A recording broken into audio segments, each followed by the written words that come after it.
Olá pessoal, sejam bem-vindos a mais uma aula do estudo do livro Por que Você Acredita? Nós estamos abordando hoje o capítulo 8, Por que Crer em Deus Diante da Ciência Moderna? É um assunto bem legal, porque hoje existe tanta discussão sobre ciência, ainda mais nesse momento de quarentena que nós vivemos, em que as pessoas estão discutindo a validade da ciência, viés científico, e o embate da ciência e da religião é uma coisa que acaba nos afetando também, né? Porque muita gente acaba duvidando do cristianismo, questionando, e mesmo posições que às vezes se dizem mais cristãs, que creem, que têm fé, e acabam discutindo se o que a ciência fala é verdadeiro ou não. Então acaba sendo até bastante relevante para esse tempo que nós vivemos. Bom, primeiro ponto, quando nós paramos para pensar sobre o avanço tecnológico que nós temos, né, e o avanço da ciência nos nossos tempos, às vezes acabamos não ficando tão espantados, mas a gente tem muitos confortos. A gente pode levantar a geladeira, por exemplo, que nós usamos para poder acomodar a nossa comida, resfriar e preservar para que não estrague. Os micro-ondas que nós utilizamos para aquecer a comida, é tão fácil, né? Pegar um prato de comida, colocar no micro-ondas, apertar alguns botões e de repente está tudo quente, sem fogo, sem nada que a gente possa identificar visivelmente que aquece a comida, a não ser aquele barulho, né? Mas não é o barulho que aquece a comida, que fique claro. Os computadores, né? Que fazem tantas contas difíceis, tem tantas possibilidades de comunicação, de trabalho, de armazenamento de dados. Também temos as televisões que transmitem coisas ao vivo de todos os lugares do mundo. A gente pode ver pessoas falando, conversando em cores, com uma definição hoje em dia que dá para identificar pintas no rosto das pessoas. Temos o celular, que praticamente é um computador nas nossas mãos, que temos como com um toque mover tudo que a gente consegue ver. O avanço é muito grande e a gente acaba não percebendo, por já estar acostumado a ver isso todo dia, né? Mas pessoas às vezes um pouco mais velhas, assim como eu, que viveu na época do CD, do videocassete, ver onde nós estamos com a tecnologia hoje em dia é impressionante. Além disso, existem até muitas coisas que nós não consideramos como avanços tecnológicos, mas se comparados a muitos séculos ou muitas décadas atrás, acabam sendo, como o colchão. Muitas partes, muitas pessoas não tiveram acesso a uma cama confortável, não tiveram acesso ao ar-condicionado para resfriar nos dias mais quentes, a um aquecedor para utilizar nos dias mais frios. Então, a gente, quando reflete nisso e principalmente compara com a humanidade de séculos anteriores, podemos ficar espantados com isso. Só que, como eu já mencionei, muitas vezes a gente acaba levando isso como algo normal, acabamos não ficando admirados com todos esses avanços. E o autor levanta esse ponto e fala que a nossa sociedade ela tem um problema que é a miopia extrema. Temos uma miopia extrema porque, às vezes, temos a tendência de enxergar a época em que nós vivemos como uma das melhores que toda a humanidade sempre viveu, né? Em nenhuma época nos séculos anteriores, a humanidade esteve tão bem, tão evoluída, num momento melhor, porque tudo que nós temos é o melhor. E outro lado dessa miopia também é enxergar isso tudo como se fosse normal, não considerarmos que as pessoas antes de nós não tinham acesso a tantas coisas, a tantos benefícios, a tantas facilidades. E a verdade é que a maioria das coisas que nós temos hoje, elas são novas, do ponto de vista histórico. Nem sempre as pessoas tiveram uma acomodação confortável para viver. Se a gente pensa do ponto de vista de trabalho, a produtividade hoje de alimento, de trabalho mesmo, é muito melhor do que há alguns séculos atrás. Antigamente, se a gente quisesse uma casa, teria que construir a casa. Se quisesse qualquer móvel, teria que ser construído. Hoje não, hoje a gente compra coisas prontas. Hoje a gente não precisa plantar os alimentos que nós vamos comer diretamente, né? Nós podemos desenvolver o nosso trabalho e comprar os alimentos prontos.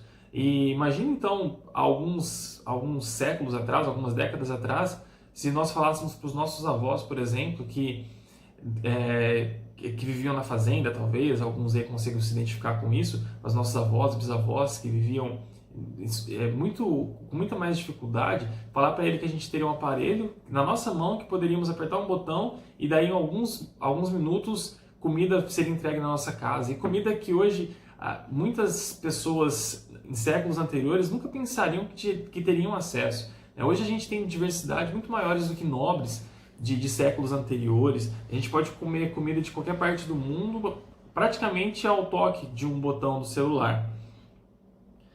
A gente acaba perdendo, por isso, até a perspectiva do que é orar pelo pão nosso de cada dia. Hoje, a facilidade que nós temos é tamanha que, quando queremos buscar comida, estocar comida, a gente pode ir no supermercado, como eu falei, pedir para o aplicativo ser entregue na nossa casa, mas ir no supermercado, comprar comida, guardar na geladeira. Então a perspectiva do pão diário, da provisão diária, ela acaba se perdendo até um pouco na nossa era. E como o autor levanta, essa miopia ela é prejudicial pelo menos por dois aspectos, por duas razões. Primeiro, por nós pensarmos que o agora é normal. Pensar que todos os problemas que nós temos hoje, tudo que acontece sempre foi assim. Então, que não existe nenhuma piora ou uma melhora em relação às sociedades anteriores. A gente acaba perdendo a perspectiva do histórico das pessoas e achamos que agora é sempre assim. Então, a forma como nós pensamos hoje, a humanidade sempre pensou, ou a forma como nós agimos, as decisões que nós tomamos sempre foram feitas dessa maneira. E um outro problema é pensar que é sempre melhor.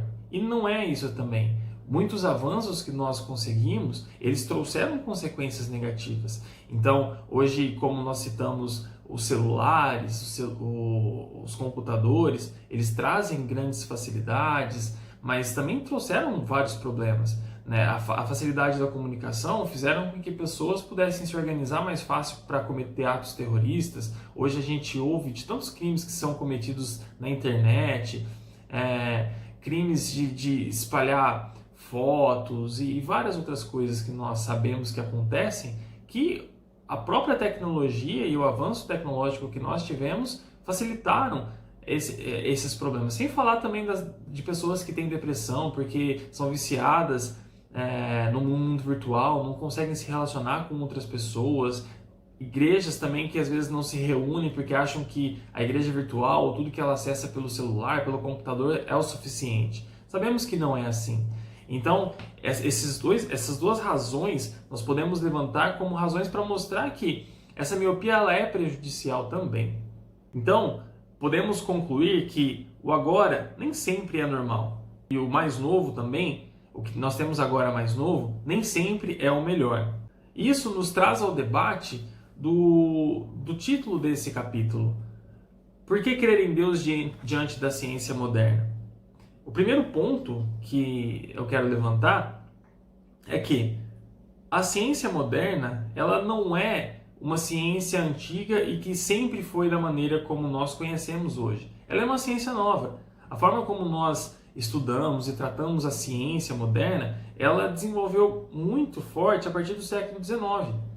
Até então, nem a palavra cientista ela era utilizada como nós utilizamos. Antes disso, quem estudava os fenômenos naturais, o que acontece na natureza, como nós conhecemos de física, biologia, química, eram chamados de filósofos naturais. Então eram pessoas que tinham o papel de estudar os fenômenos naturais, interpretá-los para poder aplicar, trazer uma vida melhor, ter um conhecimento melhor de como funcionam as leis da natureza. E por isso, nós podemos levantar pelo menos dois motivos para crer no cristianismo diante dessa ciência moderna. Podemos levantar os motivos histórico e fundamental. Então vamos começar a trabalhar com o motivo histórico, para crer no cristianismo diante da ciência moderna. Primeiro, como já falei, antigamente a palavra cientista também nem era usada. Nós usávamos a filosofia natural como filósofo natural, que eram as pessoas responsáveis pelo estudo dos fenômenos da natureza.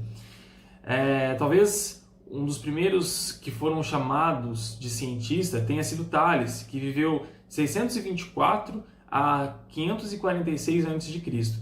E ele dá início à ciência, ao estudo da natureza, ao descrever um eclipse. Então ele conseguiu, observando os astros, o movimento do Sol, da Lua, e marcar com bastante precisão quando seria o próximo eclipse. E desde então, houveram vários outros filósofos que estudavam a natureza, e o objetivo deles sempre era entender melhor o mundo, o funcionamento e melhorar a qualidade de vida das pessoas. Então eles tinham isso como objetivo e nunca deixaram de considerar o poder de Deus, né? A gente pode tratar aqui também da ciência natural, como os gregos, né? E aí outras realidades, outras religiões, que até outros deuses também explicavam esses fenômenos, né? Muitas vezes pelo conhecimento primitivo mesmo que tinham dos fenômenos naturais. Mas o que é importante entender disso é que o objetivo deles era sempre entender como Deus, ou deuses, né, nesse caso, tinham regras claras para os fenômenos naturais. Então, nunca foi a intenção de separar a religião ou o entendimento de um ser superior que comandava as leis, mas sim entender como esse ser superior comandava as leis, coordenava as coisas para que elas funcionassem da forma como elas são. Então, eles buscavam trazer Deus, né? E aí, quando a gente começa com o desenvolvimento do século, com o passar dos séculos, o desenvolvimento e crescimento do cristianismo, muitos cientistas tentavam buscar entender como Deus que nós conhecemos e nós cultuamos hoje, como ele tinha se manifestado através da natureza. Muitos filósofos colocavam a natureza e as leis da natureza como um livro que Deus montou para também se expressar de outras formas. Lembre-se sempre disso. A ciência, ela não era separada historicamente, por muitos séculos, ela não era separada da religião, mas era uma forma complementar de explicação da religião. E pela história, a gente tem vários exemplos, né? Mas o autor do livro ele se concentra em três principais, que talvez sejam os expoentes mais conhecidos da ciência durante os séculos, né? Eu vou levantar esses três aqui, mas com a busca vocês vão ver que existem muito mais, porque mesmo o cristianismo ele sempre foi um grande incentivador da busca da ciência, da verdade, né? Ele nunca barrou a ciência. E também ao pesquisar, mesmo as universidades, o desenvolvimento científico foi sempre muito pautado pelo financiamento, pelo encorajamento do cristianismo. As pessoas buscavam o conhecimento e o cristianismo nunca barrou, nunca... Claro, existiam algumas coisas que poderiam, algumas pessoas, né, que poderiam ir contra, e a gente pode ver algumas histórias, mas de forma geral, o cristianismo sempre incentivou a busca científica e a busca da verdade, né, porque a gente crê que a Bíblia é a verdade, toda a expressão que acontece no mundo faz parte da revelação de Deus e é complementar àquilo que ele coloca nas Escrituras. Bom, o primeiro exemplo que nós trazemos é Francis Bacon. Ele viveu de 1561 a 1626. E ele é bastante famoso porque ele que criou o método científico como nós conhecemos. O que é um método científico? É uma abordagem mais empírica do estudo das coisas. Então a gente não pode simplesmente crer às cegas, mas temos que buscar métodos que podemos reproduzir aquilo que é atestado como ciência. Então hoje há muita discussão sobre o desenvolvimento de vacinas, desenvolvimento de medicamentos contra a Covid, e todo mundo fala do método científico, né, que tem que ser buscado, tem que ser trabalhado, porque existem certos protocolos para que aquilo realmente seja tratado como alguma coisa que é verdadeira. E o mais interessante disso é que esse método científico ele não foi desenvolvido de uma forma a separar aquilo que é uma crença cega do cristianismo, mas ele nasceu no berço de cristianismo. E olha que interessante a frase que o próprio Bacon colocou. Ele buscou desenvolver essa abordagem científica, né, de método científico, porque ele queria uma abordagem cristã que se diferenciava das práticas pagãs até então para a ciência.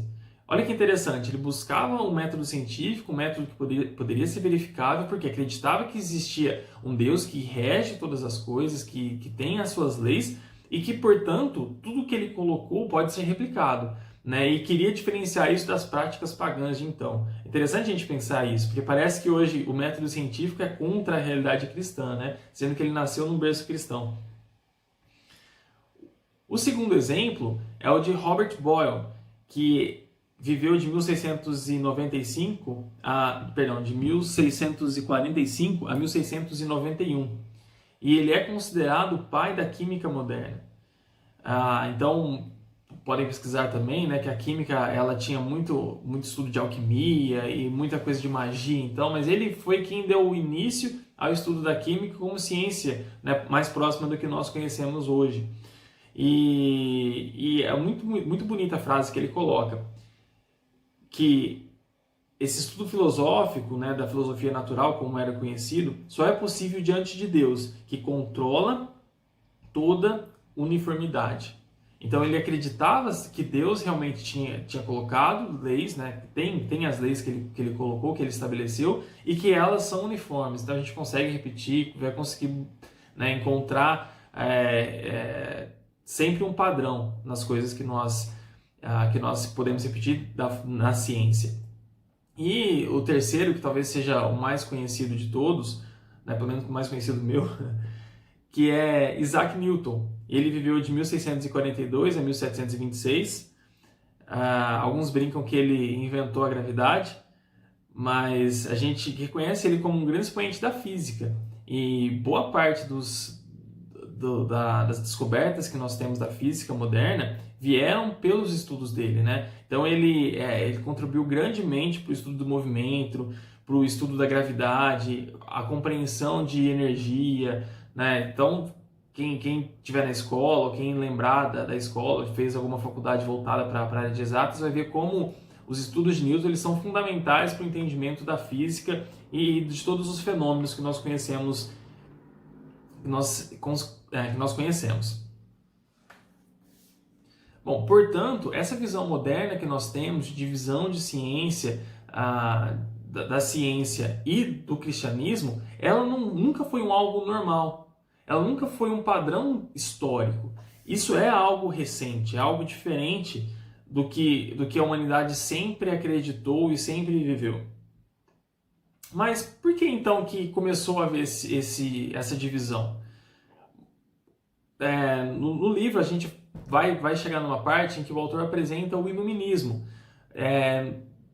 Não sei se todos vocês conhecem o que é o iluminismo. O iluminismo foi um movimento do século XVI, XVII, em que as pessoas começaram a buscar mais a razão, buscar mais a reflexão, né? Então foi todo um movimento, uma mudança da forma de abordagem da vida mesmo das pessoas. É também conhecido como a Era da Razão, em que ficou conhecido porque as pessoas passaram a questionar, passaram a estudar mais, a tentar buscar respostas científicas, padrões, tudo isso que nós abordamos aqui anteriormente de método científico.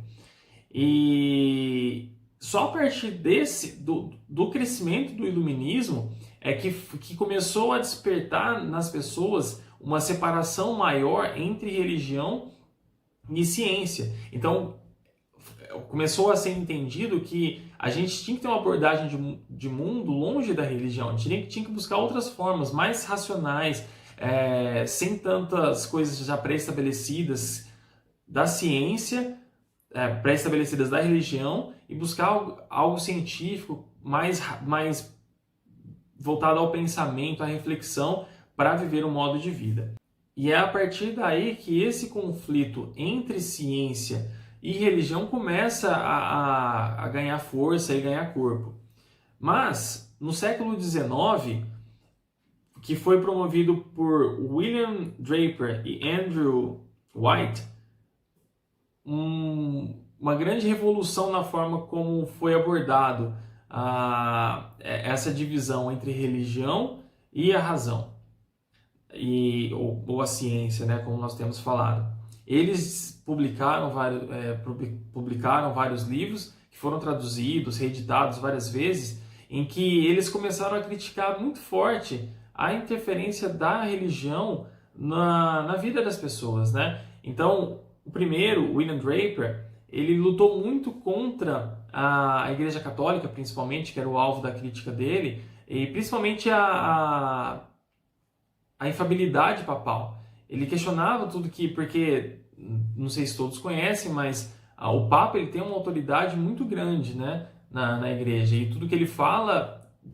quando ele fala, e tem todo um ritual lá que é considerado tão forte e tão poderoso quanto a palavra de Deus.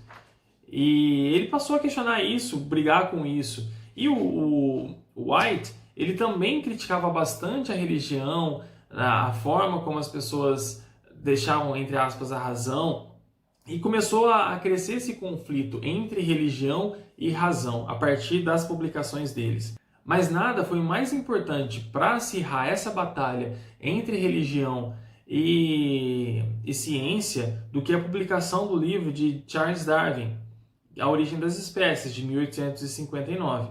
Né? O resto é história, todos nós já conhecemos as repercussões disso, né? Então Darwin, o que falava na publicação de Darwin? Que as espécies elas foram evoluindo a partir de um ser unicelular e que a vida foi surgindo depois disso da evolução dessas espécies. E a grande sacada de Darwin, né, que trouxe grande burburinho nos meios científicos, é que a partir dos estudos dele não existia mais a necessidade da criação de um Deus. Porque até então era difícil, não existia uma teoria que conseguia rebater a necessidade de um ser criador que desse vida, né, que trouxesse vida e criasse as coisas. Mas quando Darwin ele publicou esse livro, ele abriu essa possibilidade. Então, a partir de uma matéria inanimada, e aconteceram vários eventos em que elas foram evoluindo, e por meio dos séculos, as espécies foram evoluindo até hoje, a espécie moderna que nós temos.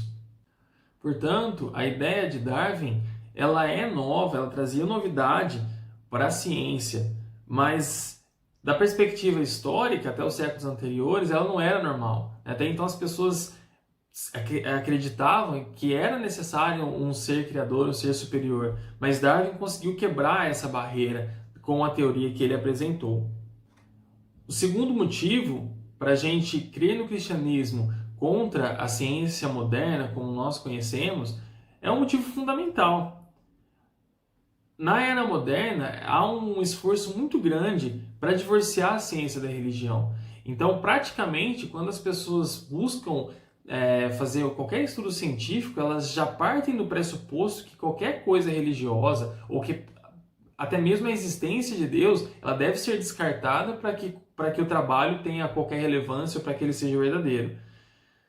E a evolução pôde proporcionar essa visão, porque agora a gente não precisa mais de um ser criador, né, de um ser ordenador das coisas. E vamos tratar aqui da evolução, né, quando a gente fala de evolução, ela em geral é aquela abordagem que a gente coloca que é um processo descontrolado, né, que realmente foram coisas que aconteceram durante os milênios ou milhões, bilhões de anos, dependendo aí da abordagem, até da contagem de anos, porque diverge bastante, mas principalmente porque é uma abordagem sem Deus. Ela surgiu do nada, a vida surgiu do nada e foi evoluindo, né? Então, normalmente quando nós abordamos a evolução e quando fala-se da evolução de modo geral, é essa evolução que as pessoas acreditam. E o pior disso tudo é que quando trata-se de ciência, todas as pessoas que, entre aspas, são ditas sérias, né, ou que são relevantes na mídia, como nós ouvimos por aí, ela é tratada como a única teoria que é razoável. Qualquer outra posição, qualquer outra abordagem, ela é errada, ela é mentirosa, né? E a gente até pode remeter a Dawkins, que nós estudamos, né, nos capítulos anteriores, em que dizia que é absolutamente garantido dizer que se você encontrar alguém que alega não acreditar na evolução, essa pessoa será ignorante, imbecil ou louca, ou perversa, mas prefiro não considerar essa hipótese. Então, Dawkins, ele expressa muito do que a ciência hoje trata. Essa evolução descontrolada, né? Que não pode ter a influência de Deus. Mas o desenvolvimento e o crescimento, né, e a força que ganhou a teoria de Darwin não é por causa da novidade ou porque ela apresentava ideias que não haviam sido debatidas anteriormente, né? Já existia um movimento científico tentando buscar algumas outras respostas, mas ela conseguiu ganhar força, ganhar tração, porque ela nasceu nesse solo do iluminismo, que buscava a razão, que buscava divorciar a religião da ciência, buscava, além de tudo, tirar a autoridade, qualquer tipo de autoridade externa. Então, na visão iluminista, a gente não pode ter alguma autoridade externa para explicar os fenômenos naturais, mas os fenômenos naturais são por si só, né? E com isso, a gente pode afirmar que não existe um Deus, segundo essa teoria iluminista.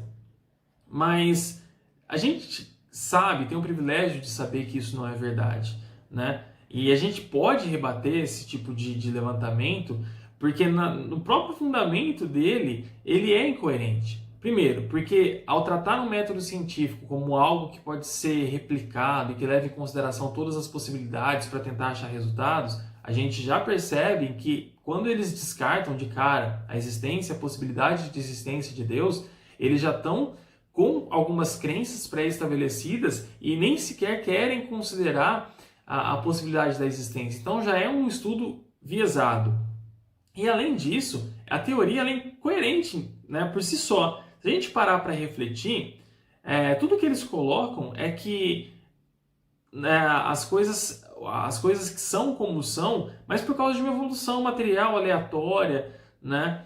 E portanto, se tudo que a gente é hoje e todo o desenvolvimento que nós temos, né, toda a capacidade cognitiva que nós temos é apenas acontecimentos do acaso aleatório, a gente pode concluir que mesmo as nossas crenças, elas são simplesmente fruto dessa evolução desordenada. E então, elas também não podem ser verdade, já que elas são fruto dessa desordenação, elas podem ter tido alguma vantagem evolutiva para que a gente pudesse se organizar em sociedade, mesmo nos fortalecer para que chegássemos onde são, mas elas não podem ser estabelecidas como verdade, porque elas são fruto dessa aleatoriedade, dessa confusão toda, da evolução. E se a evolução ela é tratada como uma crença que ela é verdade, e todas as crenças que nós temos, elas são fruto elas são simplesmente um fator evolutivo, alguma coisa que aconteceu coincidentemente, por si só, essa teoria ela é falha. Ela não consegue se estabelecer nas próprias premissas dela. Se você não pode extrair uma verdade de nada, né? Se tudo que nós cremos hoje ela é simplesmente acaso, né, evolução, ou como o autor coloca aqui, bolhas no refrigerante, né, que ninguém consegue controlar ou saber para onde elas vão, essa teoria também acaba fazendo parte dessas bolhas. Elas não podem ser consideradas verdade porque não existe verdade. É tudo parte dessa evolução. E qualquer teoria, qualquer coisa que ela é incoerente por si só, ela não é verdadeira. Não tem como a gente falar que é verdade alguma coisa que nega pelos seus próprios métodos. Ela não tem fundamento.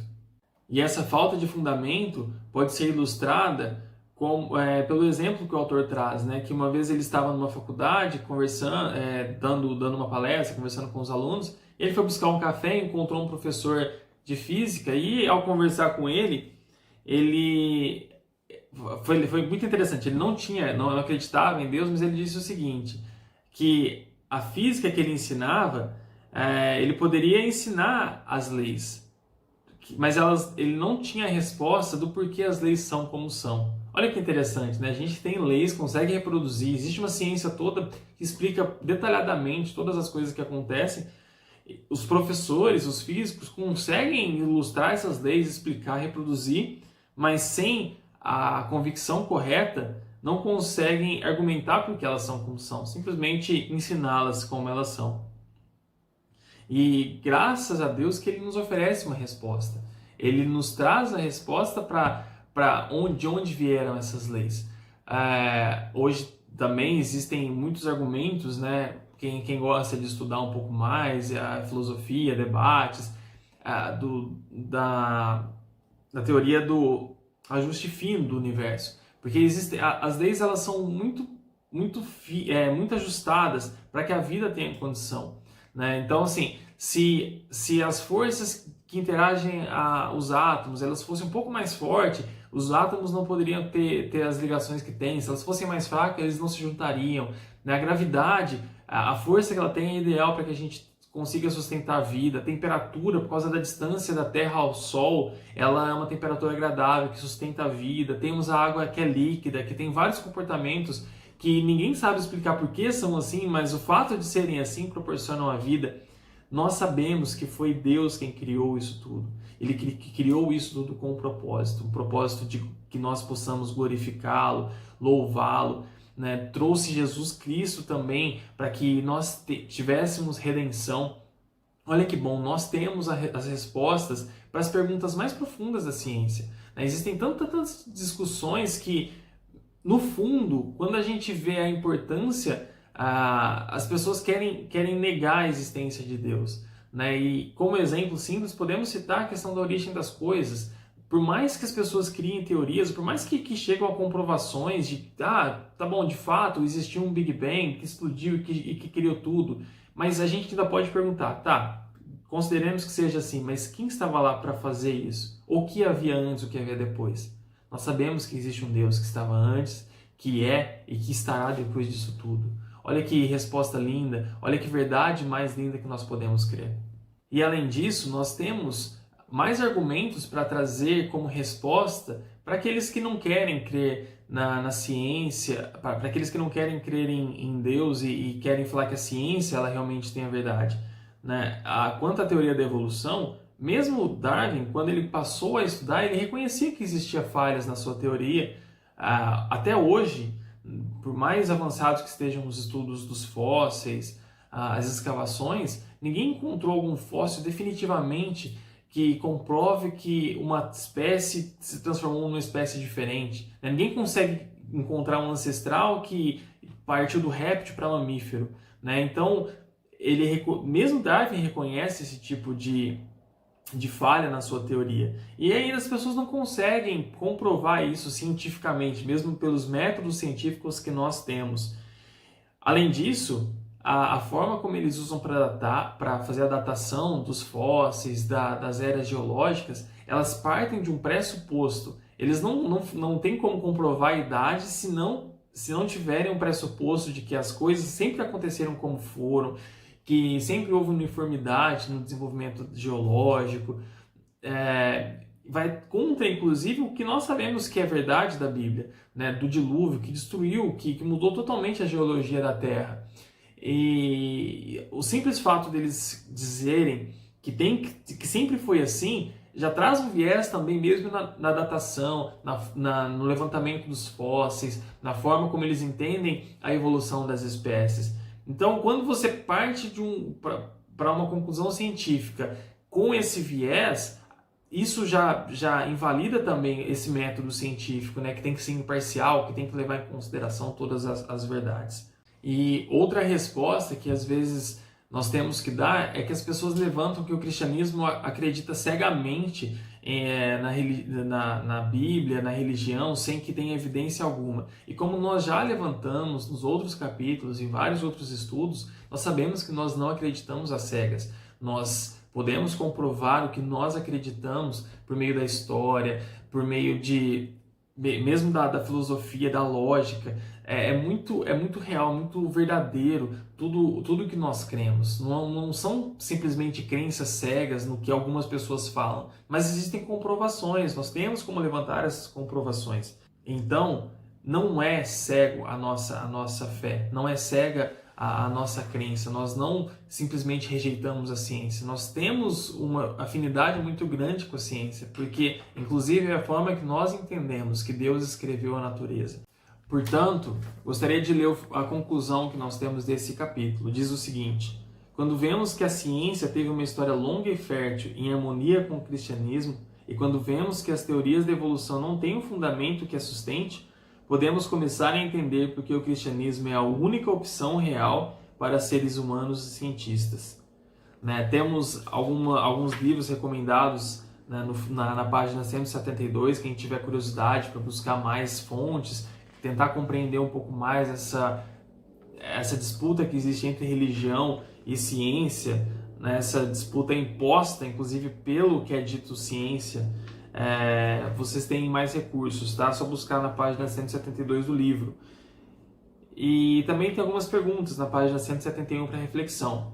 Mas eu gostaria de reafirmar, nós não temos uma fé cega, temos uma fé que tem comprovação, tanto científica, tanto histórica, e acima de tudo, temos um Deus que confirma tudo isso em nós, né? Que tem o poder de mudar a nossa vida, de nos trazer conforto, de nos trazer segurança, dar-nos uma esperança de vida eterna. Então, vamos orar e agradecer a Deus. Senhor, muito obrigado por toda a tua verdade e por toda a tua revelação também através da ciência e da natureza. Obrigado porque sabemos que tu criaste tudo isso e através da natureza também tu revelas o teu poder e a tua existência eterna. Ajuda-nos a crer em ti, Deus, acima de tudo, a buscar o conforto do teu Espírito Santo, para que realmente possamos crescer, possamos ter vida eterna e desfrutar de toda a tua graça e toda a misericórdia. Abençoa a todos, é o que pedimos em nome de Cristo. Amém. Amém, galera. Valeu!